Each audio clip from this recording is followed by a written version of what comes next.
Excuse me. First నాకు అనిపించింది year 2026 Kings 11 Punjab కి అన్లక్కీ అని. తర్వాత మెల్లమెల్లగా అర్థం అవుతుంది ఇయర్ 2026 పంజాబ్ లో అందరి ప్లేయర్స్ కి దరిద్రం అని.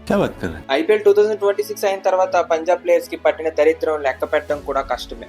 మిగతా IPL teams and IPL fans ఏటి చేతబడి చేశారో తెలియదు కానీ పంజాబ్ టీమ్ లో every player professional and personal career లో ప్రాబ్లమ్స్ నడుస్తున్నాయి. ఫస్ట్ 6 మ్యాచెస్ గెలిచి టేబుల్ టాపర్ అయిన తర్వాత కూడా క్వాలిఫై కూడా అవ్వలేకపోయారు. నెక్స్ట్ హర్షదీప్ సింగ్ తో జరిగిన కాంట్రవర్సీ కోసం మనకు ఆల్రెడీ తెలిసిందే. Harshdeep Singh Snapchat and Instagram లో ప్లేయర్స్ కి ట్రోల్ చేస్తున్నాడని క్రిటిసైజ్ చేశారు. తర్వాత తిలక్ వర్మకి అందేరా అన్నాడు. గర్ల్ ఫ్రెండ్ తో తిరగడానికి వెళ్తే ఐపీఎల్ టీమ్ ప్లేయర్స్ మీద బీసీసీఐ కొత్త రూల్స్ తీసుకుని వచ్చింది.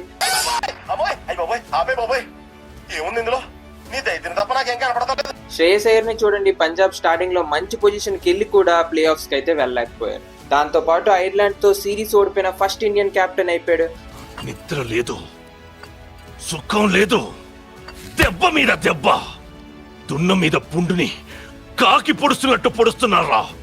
అగ్గిలో పెట్రోల్ వేసినట్టు శ్రేయస్ అయ్యర్ ప్రెస్ కాన్ఫరెన్స్ లో చెప్పిన మాటలకి ఎక్స్ట్రాగా దెంగులు కూడా అయ్యాయి. అది స్టోరీ ఏంటైందంటే ఒక ప్రెస్ రిపోర్టర్ విమల్ కుమార్ శ్రేయస్ అయ్యర్ కి ఒక క్వశ్చన్ అడిగారు. సోషల్ మీడియాలో ఇంత హంగామా అవుతుంది, మీరు వైభవ్ ని ఇంగ్లాండ్ సిరీస్ లో ఆడిస్తారా అని. దీనికి తిన్నగా ఆన్సర్ చేయొచ్చుగా. అబ్బే అలాగే ఇవ్వలే. శ్రేయస్ అయ్యర్ అన్నాడు, నాకు అనిపించట్లేదు సోషల్ మీడియాలో పెద్ద హంగామా అవుతుందని. ఏది నాకు అనిపించట్లేదే, నేను మీ ఛానల్ ఫాలో అవ్వను, మీ కంటెంట్ కూడా చూడను, నాకు ఏ కాంట్రవర్సీ కోసం తెలీదు అన్నాడు. వైభవ్ కోసం మీరు అంత ఆలోచించక్కర్లేదు, మాకు ఏం చేయాలో తెలుసు అన్నాడు. See, you never know what is going to happen. Our hands are also tied at the moment in terms of what we are going to do, because this is very private. This is something that we discuss in the team. ఈ answer కోసం శ్రేయస్ అయ్యర్ కి already trolling అయితే అవుతుంది. ఇదే టైంలో England series లో Vaibhav Suryavanshi name కూడా లేదు. అందులో తిక్కగా ప్రెస్ కాన్ఫరెన్స్ లో ఆన్సర్స్ ఇవ్వడం చూసిన ప్రతి ఒక్కరికి అనిపించింది శ్రేయస్ అయ్యర్ కి పొగరు ఎక్కువైపోయింది. వైభవ్ సూర్యవంశీతో ఇన్సెక్యూర్ గా ఫీల్ అవుతున్నాడని క్లియర్ గా అర్థమైంది. ఫ్యాన్స్ అంటున్నారు శ్రేయస్ అయ్యర్ కి అసలు వైభవ్ సూర్యవంశీ డెబ్యూ చేయడమే ఇష్టమే లేదు, ఎందుకంటే శ్రేయస్ అయ్యర్ పాపులారిటీ తగ్గిపోతుంది. కానీ నాకైతే అలా కనిపించట్లేదు. 15 years పిల్లడి మీద అంత జలసి అయితే చూపించలే శ్రేయస్ బాయ్. కానీ ఇప్పుడు వైభవ్ తీసుకుని లేట్ చేస్తారా బాయ్? వాటర్ బాటిల్ సప్లై చేయిస్తారా? అయితే మీకేమనిపిస్తుంది, వైభవ్ కి ఛాన్స్ దొరుకుతుందా దొరకదా? కామెంట్ బాక్స్ లో చెప్పండి. అది కూడా శాంసంగ్ మళ్ళీ ఫ్లాప్ అయిన తర్వాత. అయితే నిన్నటి వీడియో కామెంట్స్ విషయానికి వస్తే ఒక కామెంట్ చాలా సర్ప్రైజ్ చేసింది. మీరే చూడండి, పెద్దగా ఉంది, తెలుగులో చెప్పేస్తాను వినండి.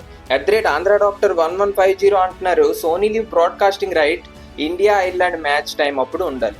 అయితే వైభవ్ ఒకవేళ ఐర్లాండ్ మ్యాచ్ లో ఆడుంటే huge number of fans subscribe చేసుకుంటారు సోనీ లివ్ ని. అయితే మెయిన్ విషయం, గంభీర్ జియో హాట్స్టార్ అసోసియేషన్ లో ఇంక్లూడ్ అయ్యి ఉన్నాడు. ఒకవేళ వైభవ్ డెబ్యూతో సోనీ లివ్ బిజినెస్ పెరిగిపోద్ది, అందుకే ఆడించట్లేదు ఐర్లాండ్ సిరీస్ లో అని బ్రో అన్నారు. కానీ ఇప్పుడు ఇంగ్లాండ్ సిరీస్ జియో హాట్స్టార్ లోనే అవుతుంది, అయినా వైభవ్ ని ఆడించట్లేదు. సో ఇది ఓన్లీ రూమర్స్ మాత్రమే బ్రో. అయితే ఈ వీడియో లెంత్ చేయాలనుకోవట్లేదు. ఇవాళ నైట్ ఇంకో వీడియో వస్తుంది. పంజాబ్ అండ్ శశాంక్ సింగ్ ఇంకా వాళ్ళ ఫ్యామిలీ కలిసి ఒక మనిషిని చితకబాదేశారు. అది పెద్ద న్యూస్ నడుస్తుంది. సబ్స్క్రైబ్ చేసుకుని బెల్ ఐకాన్ అయితే క్లిక్ చేసి ఉంచుకోండి. మళ్ళీ కలుద్దాం. జై హింద్. ఏం చేయడం లాట్ సార్, ఇంకా మేము వెళ్ళి రెక్స్ తీసుకుంటాం సార్. రారా బొక్క వెళ్దాం.